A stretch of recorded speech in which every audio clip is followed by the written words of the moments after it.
edition of A Seat at the Table. The insights by professionals on how the world needs to diversify, needs to understand diversity, and those professionals with the experience and the commitment to the Black community is important.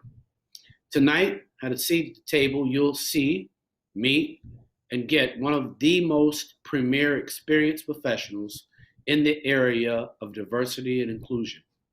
The experience, the commitment, and knowledge of our community is very important as it relates to diversity and inclusion. Good evening. Good evening, Munson. How are you this How are you evening? out there, brother? Why don't you Never take a better. moment? Go ahead. I was going to say never better. It's great to see you. Thanks for having me. You know, when people think about Bill Hawthorne, you've had a history in diversity. You got a new company, if you kind of bring us up to speed. But I just want to applaud you for your commitment and knowledge that you're bringing, your expertise, because that's often the missing component when they do hire firms for diversity and inclusion. They really don't know this Black community. Sure. Well, thank you for that very kind and generous introduction, Munson. It's always great to be in your presence. As you know, we have had and enjoyed a very successful and mutually beneficial business and personal relationship over the years. So it's always great to be dialoguing with you on a very critical subject such as diversity and inclusion. I'll start by answering directly your question. I was fortunate enough to join forces with two greatly admired colleagues back in July of 2020 to found a strategic management D&I consultancy called Inclusent. Inclusent is really dedicated to the mission of partnering with organizations committed to achieving optimal success in the workplace and marketplace through equity, diversity, and inclusion. We're a holistic and a full service D&I firm.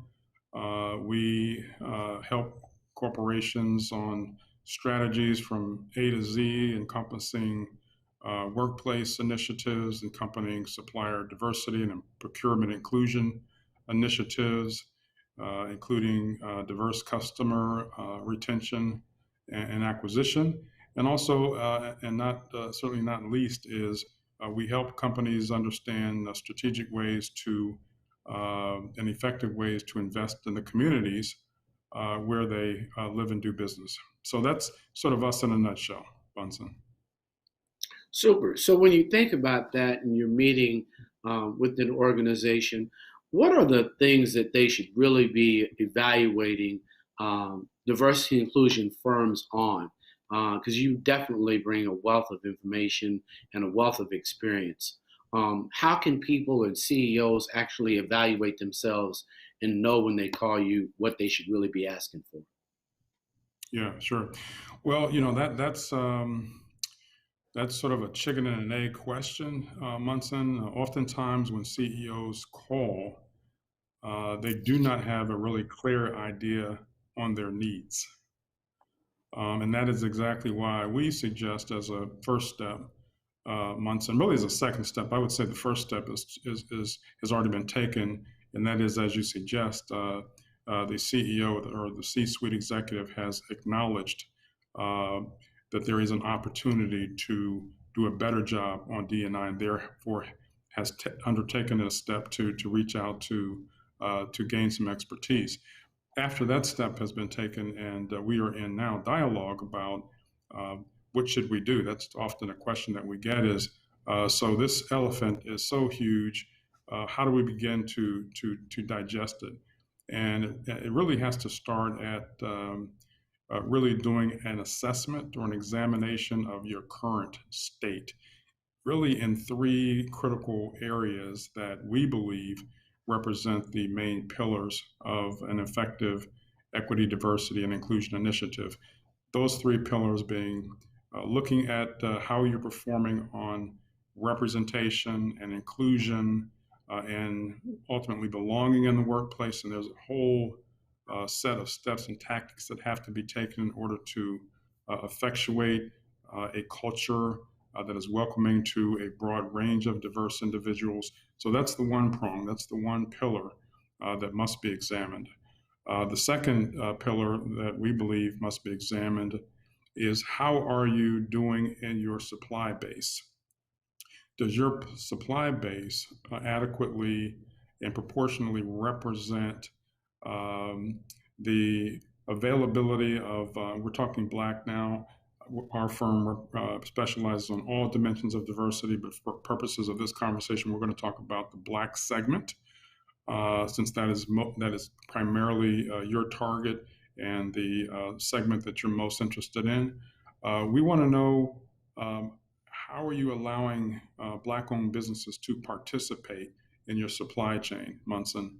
And by that, we're not just talking about sort of traditional businesses that the companies think about when they're open to allowing Black companies access, meaning janitorial, meaning construction. Those are great opportunities for businesses in that space. But we're also talking about professional services.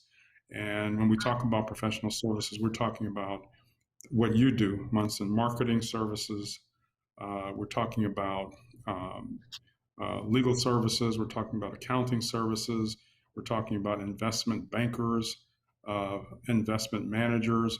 We're talking about any sort of profession that is a high growth industry. We're talking about IT services, all of that. So we want to really examine the procurement budget and really take a deep dive into how does it break down against the Black segment as represented in either their consumer base or in the marketplace.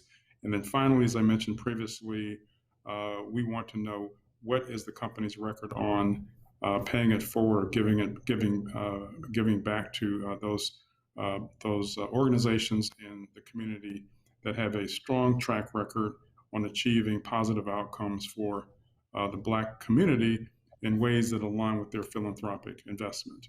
That may be education, that may be health, whatever their philanthropic areas of focus are. We want to look to make sure that their investments are commensurate with the size of that population in the marketplace where they are doing business. When you think of, I often think of Family Dollar, and I think about where they are in our community.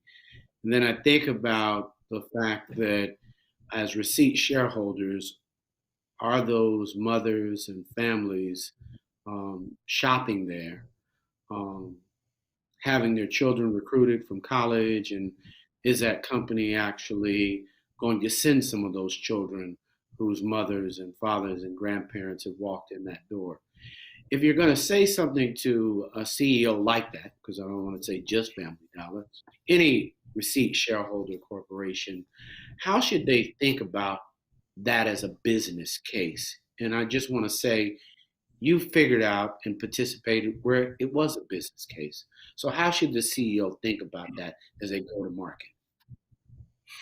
Yeah, sure. I won't focus just on Family Dollar because you can really think about virtually any business. As you well know, you're a marketer and you've got these demographics built into your brain up here. You know exactly that the Black consumer market is enormous. And so as a CEO, as a decision maker, as a marketer, I want to understand how can I best position my brand in a way that makes it most attractive to top talent in the marketplace. Top talent and diverse talent, studies have shown time and time again, is going to join with the overall team to produce more innovative solutions and results. Therefore, diverse teams are going to be able to produce better value for their shareholders. Most studies show that that's often in the double digits. So the business case really is clear. If I want to be a competitive brand and attract top talent, and if I want to be a brand in the marketplace that is positioned really well to attract um, and retain as many customers as I possibly can. I want to make sure that all of my entire operation, A to Z, in every single facet, we want to touch every area of the business, is not only diverse, but is also inclusive, meaning that I have not only attracted a diverse group of people. Again, here again, we're talking about Black people, but I've also created very intentionally a workplace and a culture and an environment where this talent feels like he or she belongs, can thrive, and can do their best work. And when that happens, generally, they are contributing to the company in a way where they are assisting those brands to position themselves in those communities. Like you mentioned, Family Dollar, and there are others. There, pick the brand, the Starbucks, the bank, the Chases, the Wells Fargo. It doesn't matter. All these brands are in these communities because the Krogers, the Publix, pick the brand. It Right. doesn't matter what brand you pick. Target, They're all Target. They're all enjoying a Nice, sizable AFC. con- it doesn't matter the brand, particularly if you're a B2C company, you're enjoying an outsized contribution from Black consumers. So I'm thinking, as a CEO, I'm thinking about ways that I can make sure that I am leveraging those contributions from both those employees and consumers in a way where I'm continuing to gain the best talent and also retain and grow my consumer base with this segment of our diversity spectrum. We see NASDAQ saying they want to diversify boards, and that they really want at least a Black representative and a female representative. If you had to speak to with the NASDAQ CEO, what additional things do you think publicly traded companies should do, given you've worked for one, to really know that diversity and inclusion should be a part of what everyone in the public market is doing to ensure diversity through the entire organization? Yeah, sure. I'll tell you that case and that conversation, Munson, became a lot easier to have and a lot easier to understand after the brutal George Floyd murder.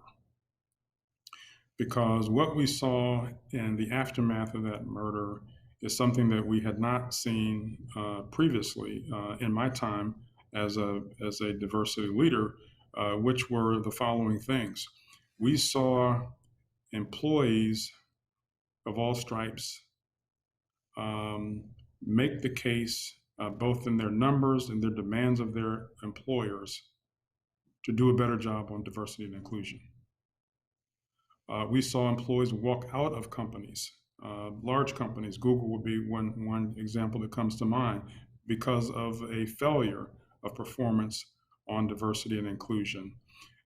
We saw customers, Munson, say to their brands, or really demand of their brands in a way that they had not done previously, we expect to see diverse representation in your organization, um, in your workplace, in your supply chain, and we want you to position your brand in a way where you are clearly contributing back to these communities that you're taking so much money out of as consumers. And what we saw, Munson and the NASDAQ CEOs and other CEOs have paid great attention, very close attention to that response.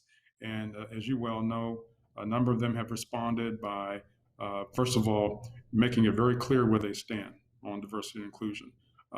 They, some of them made it clear previously, but the response, the civil unrest that took place, and sometimes riotous behavior that took place following George Floyd, really did create a sense of urgency for these CEOs to demand to act now.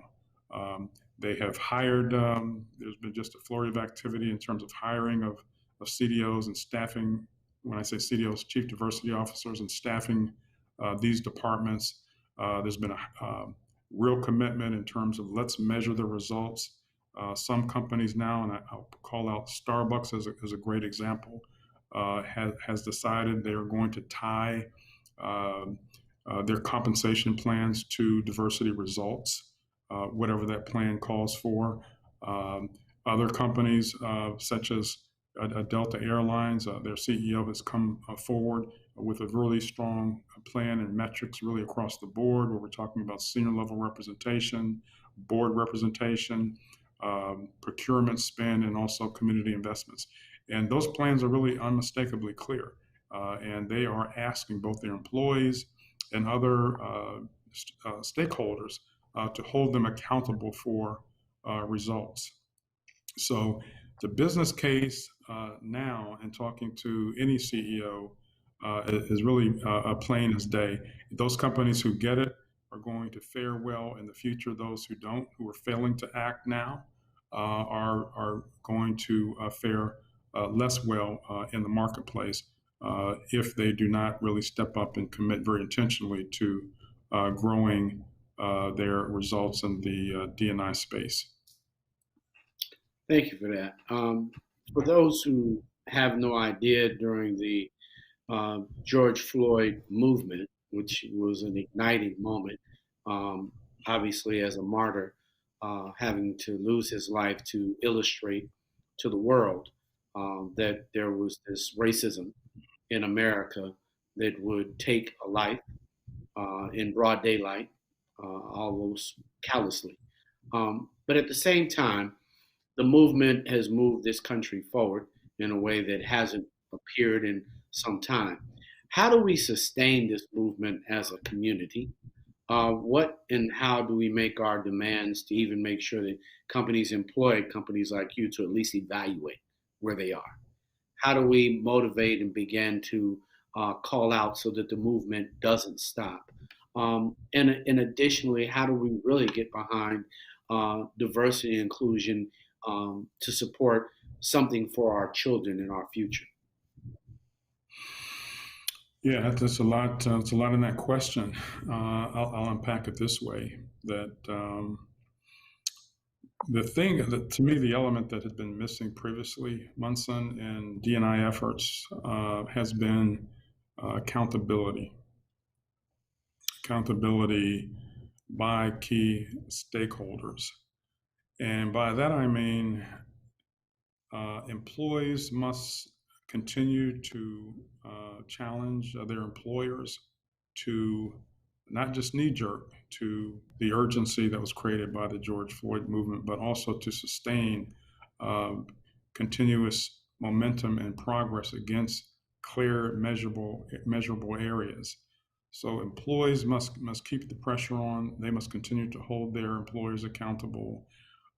Importantly, I might even say this may be even more important than employees, because there is sort of a power dynamic between employer and employee, where if an employee becomes too vocal, the employer can put that employee in what I refer to, Munson, as the CCE program, career continuation elsewhere, and that can easily silence his or her voice. Yeah, but customers customers should absolutely demand and require the brands that they do business with to follow through on these commitments. They should really insist upon there being a commensurate level of employment, commensurate level of spend with Black-owned businesses, and a commensurate level of investment in communities, in Black communities that represent the customer share of sales to these consumer-facing brands. What we saw, uh, take athletic shoes for example, what we saw play out there, and I'm going to refer to the athletes in this case as employees, and we can look at the Atlanta Dream, for example. Uh, those players took a real clear stand on where that team needed to be on Black Lives Matter. And the owner, as you know, uh, uh, um, mocked Black Lives Matter, those employees took a real stand, and they ended up coming to the game with her opponents, and she was also a candidate for the U.S. Senate, came to the game with a T-shirt representing her opposition's name, now Senator Warnock, who ousted her. So employees took a clear stand there. They were very vocal in making sure that the employer that they were going out and making a lot of money for aligned with their values. The same with respect to customers, Munson, where customers were also demanding and withholding money from those brands if they fail to take real concrete steps to align with their values of inclusion and allowing Blacks and other minority groups to participate. So the key word there, Munson, is really accountability. And then, finally, our third prong was community investment. So organizations like activist organizations like the NAACP, the National Action Network, the National Urban League, and the local urban leagues and NAACP organizations continue to put pressure on these brands to make sure they don't lose sight of the number of commitments that they have made to the Black community to engage in a reciprocal relationship. Well, I want to thank you for spending some time just to educate. We need to come back and have an entire hour-long discussion on who's getting it right and share and showcase maybe a few case studies so that we can share with our audience and even a clear view. You've given us a lot to think about here to see at the table. As I shared with you in the audience, this is Bill Hawthorne. He clearly is one of the best in class as it relates to diversity and inclusion professionals. Well, thank you, Bill, for coming on a seat at the table. Munson, it's always my pleasure to be here. I hope that I've been able to share some key information that is going to help to move the needle in this critical space. Thank you for your providing a platform for getting out this critical message, and for all you do to make sure you are keeping the Black community current and aware of not just what's happening socially and from an entertainment standpoint, but also what is happening in the key critical business community. So thank you for everything that you do, Munson, and your role as CEO of Rolling Out. Thank you so much. As we always say here, you do not have to be in the streets, but you must be in the struggle. This is Munson Steed for A Seat at the Table. Good night. Good night, everybody.